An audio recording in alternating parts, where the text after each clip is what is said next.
I did not shred any documents. I don't have a shredder in my office. First up right now at 5 on this Friday, Hartford's former city treasurer speaking out days after she was escorted from her old office by police.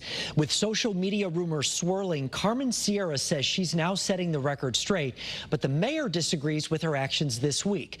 Your reporter Dylan Fearon is live right outside City Hall in Hartford, breaking down exactly what happened here. Dylan? Well, Mark, good evening. Carmen Sierra was the city treasurer here in Hartford for 4 years. She abruptly retired on Monday, effective immediately, saying her father is ill and she needs to take care of him. Despite that, Mark, Carmen Sierra continued to go to her office Tuesday and Wednesday.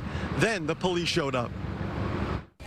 Carmen Sierra admits she returned to her office after abruptly leaving her elected position.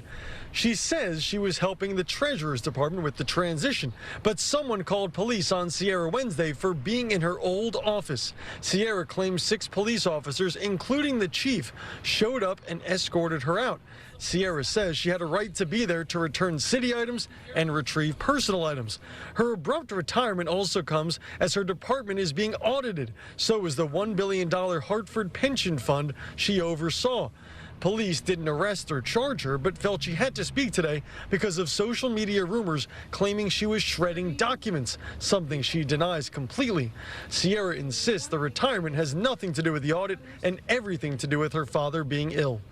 I did not shred any documents. I don't have a shredder in my office. I have a lot of papers. And there were staff people present. I am concerned about the misinformation that went out to the public. I will personally FOI this agency to find out what telephone calls were made to bring the police in, who made the calls, and where did they originate from. We are hearing from Mayor Avralam-Palam's office today, which says it is inappropriate for any former elected official to access secure city facilities without notice after vacating their position.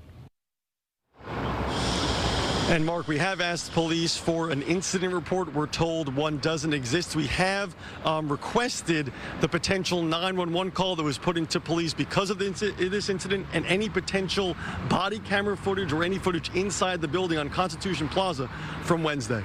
I'm your reporter live in Hartford tonight, Dylan Fearon, Channel 3 Eyewitness News. All right, certainly more to come on that. Dylan, thank you.